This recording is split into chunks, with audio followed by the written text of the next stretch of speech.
Agro e prosa, apresentação Divino Ronaldo. O meu entrevistado de hoje será Henrique Medeiros, que é advogado especializado em agronegócio. É parceiro nosso de muitos anos. E o tema da nossa entrevista de hoje será Declaração do ITR, Imposto Territorial Rural. Meu amigo Henrique, como é que você está? Tudo bem? Olá, Divino. É um prazer estar sempre com você, né? Essa parceria nossa aí de longa data. E eu fico muito com o seu programa, fazendo um pouquinho de informação para essa audiência tão qualificada que você tem. Olha, você está aqui já tem bastante tempo mesmo, toda quarta-feira, e é muito bom ter você aqui, porque você é muito preciso nas pontuações que você faz. Eu agradeço muito essa parceria. Vamos falar hoje ITR, então. Eu sei que imposto é uma coisa que ninguém gosta muito de falar, mas é importante nós falarmos para esclarecermos as dúvidas. Henrique, o que é o ITR e quais são os contribuintes desse imposto? Divino, em linhas gerais, o ITR é o Imposto Territorial Rural. Só para a audiência entender de forma bem simples, seria o IPTU da Fazenda, né? Então, é o imposto cobrado sobre a propriedade do imóvel localizado na zona rural de cada um dos municípios, né? É o imposto que ele tem como contribuinte a pessoa que é o efetivo proprietário daquela área ou o usufrutuário, né? Também pode ser contribuinte do imposto, ou aquele que detém a posse do imóvel por qualquer título. Imagina que você tem um imóvel rural, você fez um contrato aí há muitos anos, você nunca obteve o registro, a escritura pública e o registro dessa escritura pública no seu nome, e você poderá, por exemplo, pleitear a regularização desse imóvel por meio de uma ação de uso capião. Você pode sim e deve, né, declarar o imposto territorial rural no seu nome como posseiro dessa área. Perfeito. Esse ITR, Imposto Territorial Rural, ele foi criado com qual objetivo, Henrique? Olha, Divino, a objetividade do próprio imposto, ele é um imposto que a gente chama de extrafiscal, né? Ele não tem uma arrecadação fiscal engessada. Então, o dinheiro do ITR ele entra nos cofres públicos e ele pode ser utilizado para qualquer despesa pública que se fizer necessário, né? Então, assim, a gente fala que é uma verba pública livre, ela não é engessada. E a proposta do ITR é desincentivar grandes propriedades apenas para fins especulativos, né? O ITR, a alíquota dele funciona. Quanto maior o imóvel, maior a alíquota, e quanto menor o grau de utilização, também maior vai ser a alíquota. Ou seja, ele desincentiva aqueles latifúndios improdutivos. O proprietário, quando ele vai declarar o ITR, quanto maior o grau, ficar a alíquota, consequentemente, menor será o imposto que ele terá que pagar. Ao fim do dia, você tem que aqueles proprietários que estão declarando o seu ITR, quanto mais você explorar a terra, a capacidade da terra, menor vai ser o imposto que você paga. Então, é um imposto que veio para desincentivar os latifúndios improdutivos e para que aquelas pessoas que têm alguma propriedade rural, que elas efetivamente dê a destinação, cumpram a função social daquele imóvel rural. Vamos pegar, por exemplo, a pecuária. Muita gente ainda tem aquela pecuária extensiva, né? Onde tem lá uma cabeça de gado por hectare e tal, apesar que isso está mudando, até porque está ficando economicamente inviável, né? Mas nesse caso, mesmo tendo essa utilização que, digamos assim, não seja a melhor possível, é considerado produtivo? Os graus de utilização do imóvel, eles têm escalas previstas na própria lei do ITR, que é a Lei 9393 de 1996. Então, quando você abre o programa do ITR, que você declara lá quem que é o proprietário, o CPF, qual que é o imóvel, a área do imóvel, a localização, qual que é a finalidade de exploração, se é lavoura, se é pecuária, se é silvicultura. Quando você clica lá na pecuária, você coloca lá a área da pecuária que você está explorando, ele vai abrir um outro campo que você vai declarar qual tipo de pecuária que é. Se é uma pecuária de grande porte, uma pecuária de pequeno porte, grande porte e pequeno porte em relação aos animais, tá? Então, animais de grande porte seriam o gado bovino, né? E aí ali tem um campo para você colocar a quantidade de animais que você explora naquela atividade. E é lógico que você não vai colocar um número aleatório. Esses números são os números de acordo com aquela informação que já consta na base de dados, por exemplo, da Agrodefesa do Estado de Goiás, é a quantidade de animais que você tem na sua ficha. Você não vai inventar um número. E a própria Receita vai fazer um cálculo do número de animais com a área explorada para aquela atividade e ela vai te dar qual que é a porcentagem de utilização. Se é de 80% a 100%, se é menos de 80%, de 60% a 80%, e tem uma gradação para ver em qual alíquota você vai se enquadrar para recolher aquele imposto daquele ano.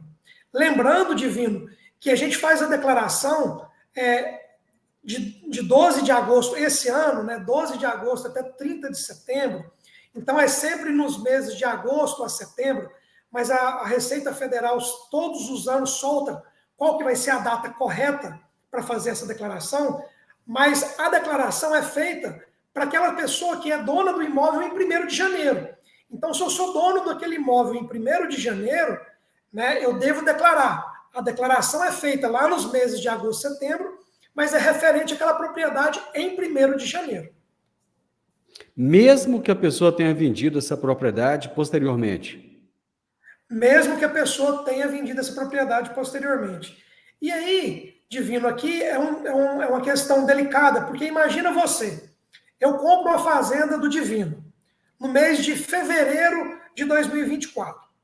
A gente faz a escritura pública, você transfere, eu pego essa documentação e faço as alterações, porque essa é uma obrigação também de quem compra, as alterações lá no INCRA, na Receita Federal. E aí, quando chega no momento do ITR, que é agora nos meses de agosto e setembro, quem vai declarar sou eu, o Henrique, porque a propriedade está no meu nome. Mas eu vou declarar uma atividade que quem exerceu foi o Divino. Porque em 1º de janeiro era o Divino que estava na posse desse imóvel. O Divino era o proprietário desse imóvel.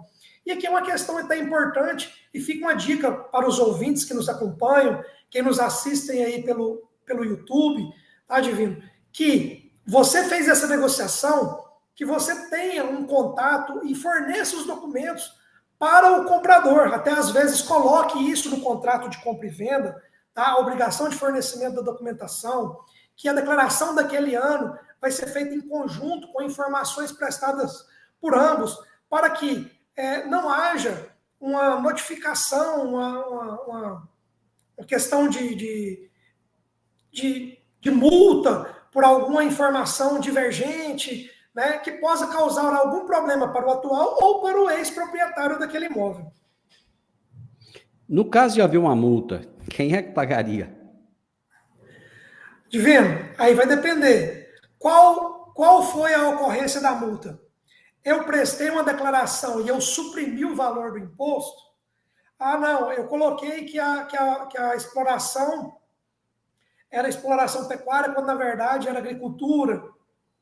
Um caso muito comum, que é a questão das áreas ambientais.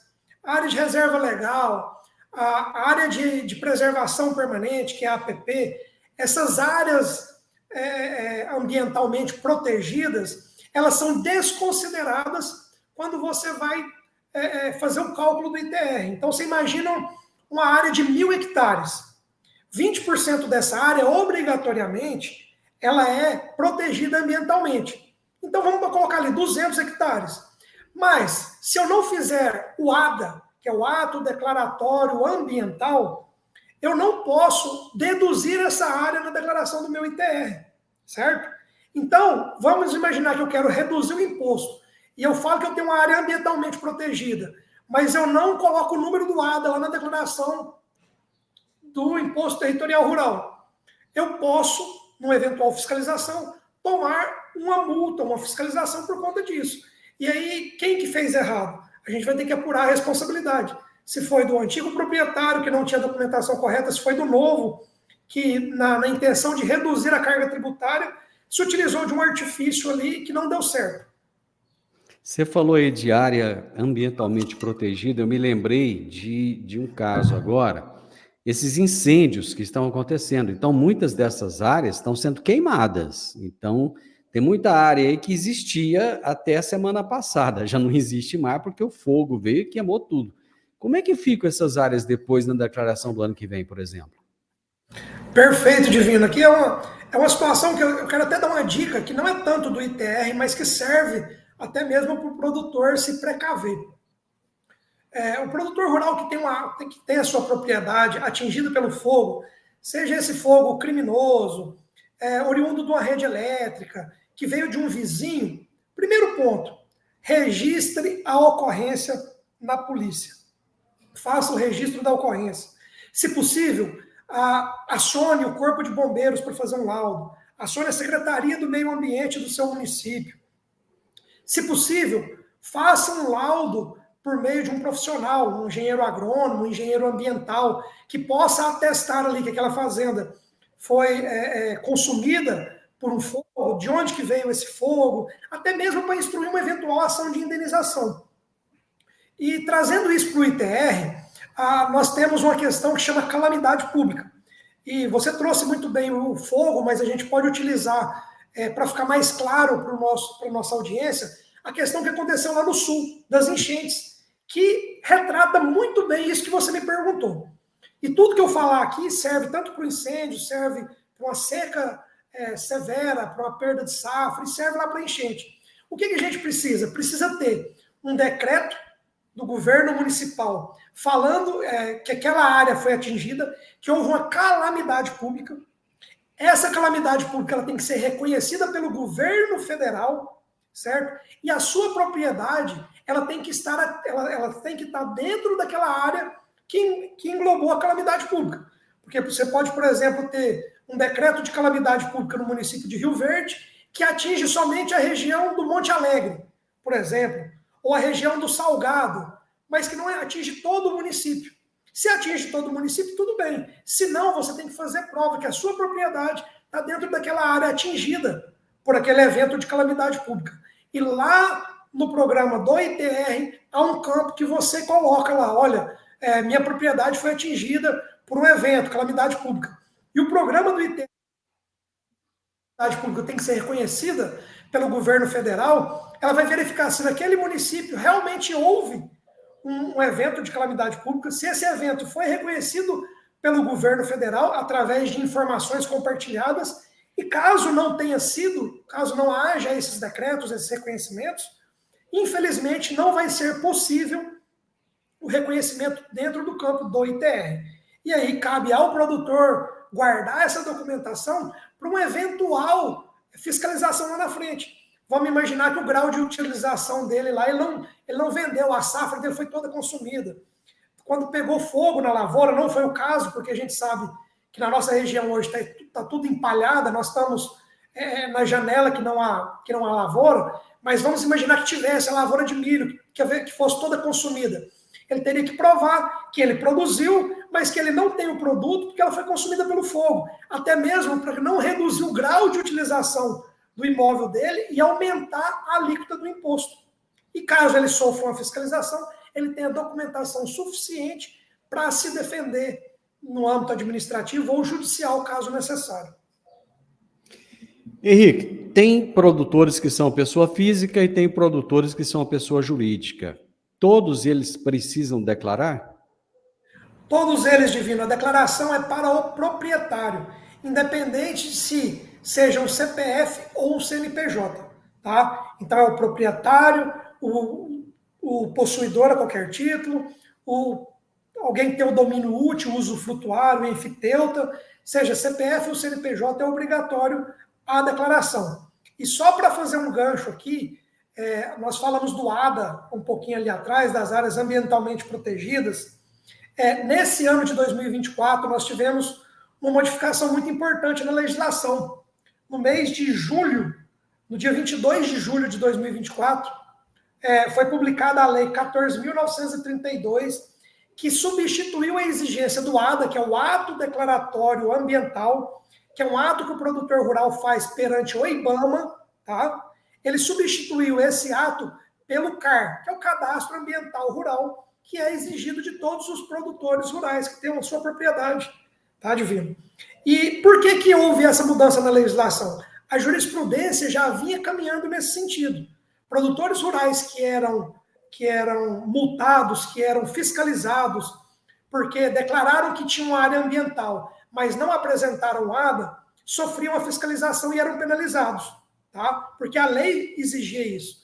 E esses produtores iam para a justiça, levavam essa discussão para o Poder Judiciário e provavam que, apesar de não ter o ato declaratório ambiental, eles tinham o cadastro ambiental rural, que fazia que comprovava os mesmos requisitos da reserva legal, o local da reserva legal, o local da APP, que esse cadastro ambiental rural tinha sido feito de forma regular, que estava verbado na matrícula do imóvel, e ao final do dia dessa discussão, o judiciário convalidava aquela tese, falava, realmente, né, o produtor rural aqui tem razão, porque o CAR está fazendo as mesmas vezes do ADA.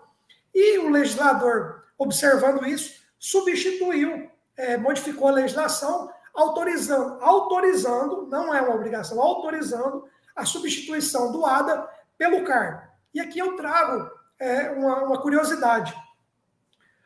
Isso é o que a lei fala.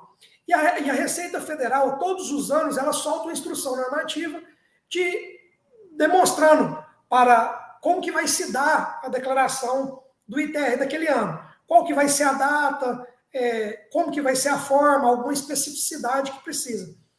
E a instrução normativa desse ano ainda, ela não autoriza o CAR, ela ainda exige o ADA. Aí você me pergunta, fala assim, Henrique, mas a legislação é do mês de julho, a declaração do ITR é agosto, setembro, por que não fizeram essa atualização? E quando essa lei surgiu, eu observei isso, e no mesmo dia no dia seguinte à legislação, veio a instrução normativa, ou seja, ela já poderia ter previsto isso, né?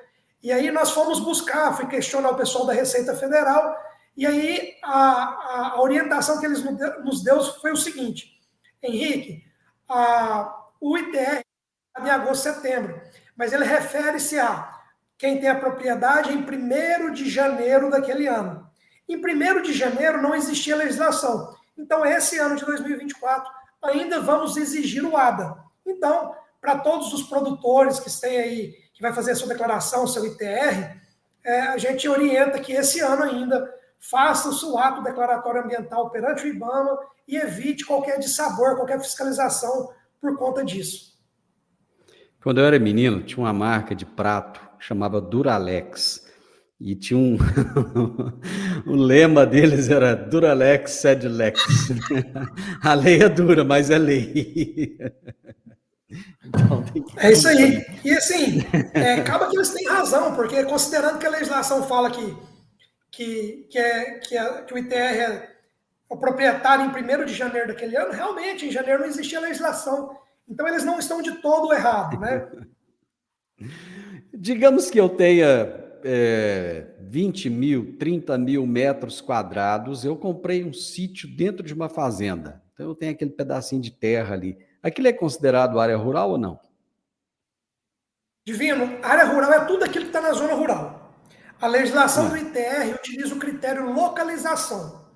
Ele fala assim, precisa fazer a declaração quem está na zona rural. Por um critério de exclusão, está na zona rural quem não está na zona urbana, certo? Só que a declaração é obrigatória. Você pode estar isento a depender do tamanho da sua área, tá? Na nossa região aqui, a isenção prevista na lei é imóveis menores do que 30 hectares, tá bom? Tem os outros requisitos, que é de 100 hectares imóveis na Amazônia Ocidental, salvo engano, aí depois 50 hectares imóveis que estão na Amazônia Oriental ou nos polígonos da seca, e 30 hectares nas demais áreas que não são essas. Esses municípios, você pode consultá-los para saber se o seu imóvel está ou não está em alguma dessas áreas, por meio de uma instrução normativa. Eu não tenho o número dela aqui agora, mas a Receita Federal soltou uma instrução salvo engano, do ano de 2019, que consta o rol de municípios que está nessa área, para evitar aquela discussão, eu tô, não tô, entendeu? Então, assim, a declaração ela é obrigatória, talvez você não vai pagar o imposto, mas você vai ter, até porque é um fim, é uma necessidade para controlar o que é o imóvel rural, onde que ele está, quem que é o proprietário, né? Qual que é a exploração. Tem muita gente que arrenda terra. Às vezes até ele tem uma área própria, mas ele planta na maior parte arrendado. O arrendatário, ele tem que pagar o ITR dessa área que ele arrenda ou não? Divino, você trouxe um ponto, assim, excepcional. Arrendatário, parceiro, o comodatário não é contribuinte do ITR. Vou confidenciar a você um caso que aconteceu recente. Um produtor que procurou a gente e chegou aqui e falou assim, olha, Henrique, eu recebi essa notificação aqui e ela é referente ao ITR. Só que eu não sou devedor dela, não. Aí eu falei assim, mas ele não é devedor, está me procurando, o que aconteceu, né? Será que ele vendeu e não comunicou? Houve uma divergência de informação? E aí ele trouxe a notificação e trouxe um contrato. Ele falou assim, eu não sou o devedor disso daqui, porque eu fiz um contrato e que no meu contrato o arrendatário tem que pagar o ITR, ele tem que declarar e pagar, não é só pagar, não. Aí eu falei assim, olha, a legislação fala que quem faz o ITR, quem é o contribuinte é o proprietário. O que o senhor fez aqui foi uma convenção entre duas pessoas. Então, se a pessoa não pagou o ITR, ou se ela fez uma declaração que causou uma multa e isso foi culpa exclusiva dela, o senhor pode até acionar ela pelos meios cabíveis, mas perante a fazenda pública, o contribuinte é o senhor. Então, o arrendatário, isso é muito comum, Divino, é muito comum chegar cliente que fazer um contrato e falar assim, olha, quem vai fazer o ITR, eu não quero saber de nada, eu não quero declarar, eu não quero pagar, eu quero colher só os frutos do meu arrendamento. Eu não mexo com fazenda, eu não quero contratar contador, não quero fazer nada. E aí você deixa na mão do arrendatário. E aqui é um grande perigo pelo seguinte, qual é a certeza que você vai ter que o seu arrendatário vai fazer a declaração de forma correta, que não vai causar, por exemplo, uma multa para você? Que ele vai declarar os valores corretos, que ele não vai querer reduzir o valor do VTN para pagar menos imposto, tá? Isso é possível fazer? Beleza, vamos fazer. Então vamos colocar critérios objetivos dentro do contrato para que quem vai fazer essa obrigação cumpra. E caso você precise acioná-lo, você tem, olha, ele era obrigado e ele não cumpriu esse e esse requisito, tá? Mas voltando à sua pergunta, arrendatário, parceiro, comodatário não é contribuinte do ITR. Ele pode até fazer por uma obrigação contratual que ele assumiu, mas perante a Secretaria da Fazenda, não é ele o contribuinte. Você falou de contador. É necessário ter um contador para fazer a declaração do imposto ou não necessariamente? Divino, não necessariamente. Mas se você me perguntar qual que é a orientação, sempre procure.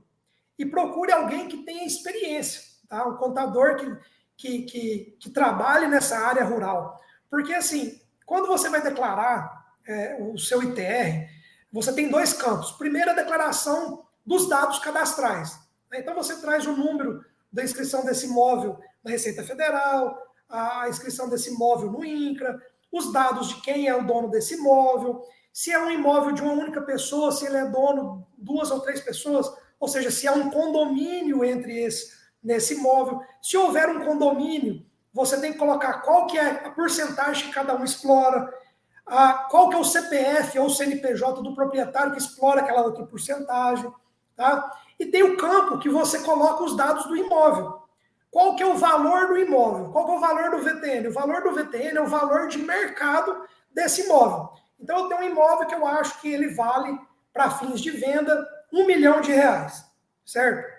Tá, eu coloco lá R$1 milhão. Só que aí, não vai ser utilizado esse valor para cálculo do imposto.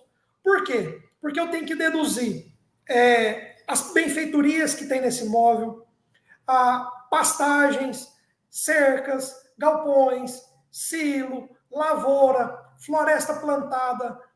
Para quê? Porque o VTN que vai sofrer a incidência, que vai ser utilizado para fins do cálculo do ITR, é o valor da terra nua, excluído tudo aquilo que foi incorporado à terra. Tudo aquilo. Então você imagina assim, aquela terra nua que não tem nada. É aquela terra, aquele valor que será utilizado para fins do cálculo do VTN. E aí também exclui as áreas protegidas, que é a área de reserva legal, a área de APP, tá? Então essas áreas também são excluídas para fins do cálculo, tá bom? Então o valor, você dá o valor que você entende, que é o valor do seu imóvel, e depois você vem excluindo. No final sobra um valor que é o valor da terra nua. E esse valor da terra nua, ele não pode ser menor do que os valores que os municípios informam para a Receita todos os anos. Desde 2003, Divino, com a emenda constitucional 42 de 2003, foi possibilitado que os municípios celebrassem um acordo com a União e passassem a deter 100% do que fosse arrecadado a título de ITR.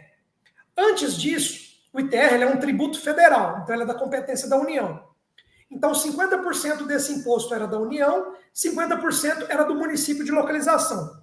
Desde 2003, autorizou-se aqueles municípios que tenham interesse e que se comprometam em cobrar e fiscalizar o ITR, eles celebram um convênio com a Receita Federal e eles passam a deter a 100% do que eles arrecadarem com esse imposto. E aí, esses municípios têm uma obrigação. Uma delas, além de cobrar e fiscalizar, eles têm que fornecer todos os anos o valor das terras do seu município. Então, tem uma tabela, o município contrata um engenheiro agrônomo, geralmente, para fazer um laudo. E nesse laudo ele coloca lá qual que é o valor da área de aptidão para lavoura, a área é boa, a lavoura regular, lavoura ruim, pastagem plantada. Então, tem vários valores. Eu até anotei aqui para a gente, só por curiosidade, para você ver. O VTN de 2024, Rio Verde, Jataí, Montevidéu, lavoura aptidão boa. Ou seja, é a melhor área do município, é essa dentro dos critérios da Receita. Rio Verde está em R$ 34.025 por hectare, Jataí, R$ 28.708 e Montevidéu, R$ 40.661. Então, assim, você vai falar assim, Henrique, são 3 áreas praticamente iguais, de altitude, de regime de chuva, né? Ué, por que está tendo essa disparidade? Você sai de 28 do Jataí para 40 no Montevidéu, né? Você tem aí mais de 10 mil de diferença por hectare. E aqui eu vou te falar o que é. Os municípios vêm ao longo do tempo perdendo receita. E isso, escuta o que eu vou te falar e escreve. Isso vai aumentar de hoje em diante. A reforma tributária veio para fazer uma reforma sobre o consumo. Então, você pegou o ICMS, que era do Estado, o ISS, que era fonte de receita do município, e transformou lá no imposto, que vai ser recolhido e depois vai ser feita a repartição. O que vai acontecer com o município? Ele vai correr naqueles impostos que ele detém a legitimidade. O ITBI vai sofrer uma grande reformulação. O ITR vai sofrer uma reformulação. Só que o ITR ele é federal. Ele é federal, mas ele implica, o recolhimento dele implica nesses valores de VTN informado pelo município. Quando você informa o seu valor de VTN, quando você faz todas as exclusões de benfeitorias, pastagens, e você chega no resultado final, se o seu VTN for menor do que o valor do VTN indicado pelo município, muito provavelmente você vai sofrer uma fiscalização. E se você fez isso e você não tem um laudo técnico feito por um engenheiro agrônomo, com todas as regras de exigências da ABNT, você não vai conseguir êxito na sua defesa. Então não adianta o município de Rio Verde falar que o VTN do município para a área de aptidão, lavoura aptidão boa é 34 mil e você vir falar que não, que o seu é 30 mil. Você precisa ter um laudo feito por um agrônomo, uma pessoa que tenha conhecimento daquilo, com todos os requisitos exigidos para mostrar, falar, olha, o município falou que é 34, mas ele falou de forma geral. a minha aptidão boa, mas eu estou num lugar aqui que a minha não é 34, a minha é só 30. Para que você tenha êxito numa defesa administrativa ou judicial futura. Porque senão é bem provável... No caso de Rio Verde, você falou de 34 mil. Existe um valor mínimo? Porque tem áreas aqui, por exemplo, que são áreas de furna, muito quebrada, que só tem aptidão para pecuária, tal. Essas áreas elas têm um valor reduzido? Tem. Esse que eu trouxe, Divino, foi só por curiosidade. Então, esse valor de 34 é área de lavoura, aptidão boa. Então, é a melhor área do município. Então, depois disso, você tem a área lavoura, aptidão regular, é menor. Lavoura, aptidão ruim, é menos ainda. Área de pecuária, menos. Então, assim, não é que eu estou falando que é 34 e toda a área de Rio Verde é 34, não. Ela vai ser 34 se eu considerar o meu imóvel como área de lavoura, aptidão boa. Aí o mínimo é aquele indicado pelo município. E se você não observar isso e não tiver um laudo que conteste o laudo do município, você vai pagar o imposto, a diferença de imposto que você deixou de recolher, multa de 100%, 150%, juro e correção monetária. Tá? Então, assim, é um valor considerável. Aí você vê isso por hectare. Você pega um imóvel que tem 500, 1.000 hectares, né, o valor vai lá em cima. Você chega aí, autuações em 200, 300, 500 mil, 1 milhão, 2 milhões, facilmente. Tem gente que vai lá, pega a declaração do ano passado, dá um Ctrl+C, um Ctrl+V, e tem gente que vai pior ainda. 2, 3, 4, 5 anos seguidos, ele dá um Ctrl+C, Ctrl+V e vai replicando aquela declaração. Isso é correto? Jamais, Divino, jamais. Tudo muda, todo o cenário muda. E o que você tem que... Quem faz isso e tem o costume de fazer isso, vou dar uma dica aqui, não é o certo, mas verifique se o seu VTN está dentro da mesmo parâmetro do VTN do município. Se o seu VTN está dentro do parâmetro do VTN do município, é bem provável que você não sofra uma fiscalização. É provável, pode ser que sim. Verifique se o município atualizou o valor do VTN dele, porque todo ano é uma obrigação do município, todo ano, informar a Receita Federal, falar, olha, eu fiz um levantamento e o valor do meu VTN aqui no meu município, para cada uma dessas qualidades diárias, são esses. Pode ser que o município mantenha o mesmo valor. Rio Verde, em 2024, manteve os mesmos valores do ano de 2023. Eu olhei por um critério de curiosidade. Ele manteve. Tá, tudo bem, ele pode fazer isso. Então é bem provável que a minha declaração do ano passado, se eu estava dentro do mesmo parâmetro, se eu replicar ele esse ano, não vai ter problema nenhum. Mas imagine você, eu desconsidero os valores das benfeitorias. Imagine que a sua propriedade rural, ano passado, não tinha um silo. E esse ano você construiu um silo nela de 10 milhões de reais. Esse valor dessa benfeitoria, ela vai ser deduzida. E você vai ficar replicando a sua declaração ano a ano e vai deixar de reduzir o seu imposto legalmente, que a própria lei te autoriza, por uma questão de preguiça, vamos dizer assim. Eu vi uma propriedade, tempo atrás, curiosidade, lembrei agora, que ela fica, um pedaço dela dentro do município de Rio Verde, um pedaço no município de Cachoeira Alta e um pedaço no município de Aparecida do Rio Doce. Como é que fica nesse caso? Divino, a legislação do ITR fala que será feita pela sede da fazenda. Então, o ITR vai ser considerado o município da sede da fazenda para fins de localização do ITR. Tá? Não havendo sede, o município que detém a maior proporção desse imóvel. Tá certo? E aí é interessante você fazer essa pergunta, porque geralmente você tem uma fazenda que tem essas 3 dimensões, só que ela tem 3 matrículas, né? Ela tem uma matrícula no cartório de Rio Verde, da área de Rio Verde, Cachoeira Alta da área de Cachoeira e Aparecida do Rio Doce da área de Aparecida. Só que o ITR, ele não é feito por matrícula de imóvel, tá? Ele é feito por áreas contíguas, áreas que estão localizadas lado a lado. Então, esse imóvel é considerado como imóvel único. Então, eu posso ter 1, 2, 3, 5, 10 matrículas. Se elas são contíguas, se elas estão lado a lado, eu considero esse imóvel como um único imóvel para fins de ITR. E aí você deve observar isso. Primeiro, a sede da fazenda. Não havendo sede, o município que detém a maior proporção desse imóvel rural para fins de localização do município. Para a gente finalizar aqui, Henrique, o que pode trazer autuação para o produtor ao fazer a declaração do ITR? Divino, o mais corriqueiro que a gente tem visto são o lançamento de áreas de proteção ambiental, que é a área de reserva legal, APP, sem existir, ou sem a previsão do ADA. A pessoa joga lá, porque realmente existe na fazenda dele, mas ele não fez o ADA, e aí ele vai tomar uma fiscalização, e aquela área vai ser considerada para fins do ITR, e vai ser calculada. E outra é a diminuição do valor do VTN.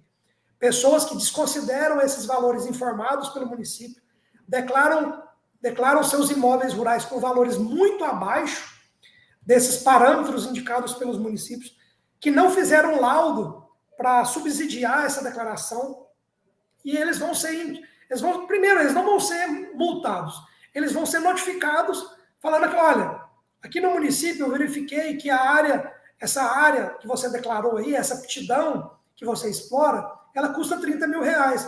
Você declarou 20 mil reais, me apresenta a documentação, certo? Esse produtor rural que faz isso, ele não vai ter essa documentação. E a grande maioria das autuações são esses. Por quê? Se você tem uma área muito grande, é lógico que você vai pagar muito imposto. É proporcional. Eu queria pagar 10 milhões de ITR. Né? A minha vontade é essa. Quanto maior a área, maior o ITR. E tem pessoas, produtores, que pensam assim, não, eu quero reduzir o imposto. Não é por aí. Né? E o ITR hoje ainda é um imposto muito barato. É só uma curiosidade, o ITR já foi conhecido como o imposto dos 10 reais. Porque a Receita Federal não tinha uma fiscalização, ela não tinha, antes de fazer esse convênio com os municípios, ela não detinha informação do preço de terra. E aí você pensa no Brasil do tamanho que é, um país de dimensões continentais. Né? Então, 10 reais era o valor mínimo que você pagava por ITR. Por menor que fosse, o mínimo era 10 reais. Ele ficou muito tempo conhecido como o imposto dos 10 reais. Tá? Então, assim, se você conseguir fazer um planejamento correto, discriminando as suas áreas de proteção de forma correta, lançando as informações a título de benfeitorias, de construções que você tem nesse imóvel, você consegue reduzir bastante o valor do imposto, desde que você faça de forma correta, com auxílio de um profissional da área jurídica, com o auxílio de um profissional da área contábil, que entenda da propriedade rural, que entenda do imposto, e vai te auxiliar a fazer isso de forma legal. Se ele for notificado, pode acontecer dele falar assim, nossa, a hora que eu fui digitar, o dedo bateu no número errado, eu errei, e eu quero corrigir. Pode corrigir? Ele tem um espaço para fazer a correção, né? Dentro dos períodos que a legislação autoriza ele. Após a notificação, se ele já foi notificado para apresentar a documentação, ele pode correr lá e tentar regularizar. Mas o que vai acontecer? Ele vai pagar a multa, porque ele vai ter que recolher o imposto que não foi pago, né? Bem provável. Ele vai pagar a multa de 1% ao mês, né? Mais correção pela Selic. Ele pode fazer. E se livrar, às vezes, de algumas outras multas. Né? Mas o que eu oriento é faça de forma correta. Não tente bater o dedo errado, não, que vai dar errado. Meu amigo, foi muito bom, eu gostei, as informações com certeza são muito pertinentes. Muitíssimo obrigado, viu? Divino, eu que agradeço, tá, o convite, estou sempre à disposição, tá? É um prazer falar com você, falar com a sua audiência, e estamos juntos. Precisar de nós, pode chamar aqui, a todo momento a gente está aqui para trazer um pouquinho de informação para essa audiência super qualificada que você tem, que atinge aí vários municípios aqui da nossa região do extremo sudoeste. Com certeza. Gente, conversar com o Henrique é sempre muito bom, porque ele é aquela pessoa que detém a informação e que gosta de passar para frente, gosta de contribuir, né? E essas pessoas, assim, com certeza, elas fazem a diferença na sociedade. Eu conversei, então, com o doutor Henrique Medeiros, que é advogado especializado em agronegócio. Nós falamos a respeito da declaração do ITR, Imposto Territorial Rural. Se você gostou dessa nossa prosa, deixe um gostei, compartilhe com outras pessoas, deixe aí um comentário para a gente e se inscreva nesse canal. Um grande abraço para você e até a nossa próxima prosa. Tchau, tchau.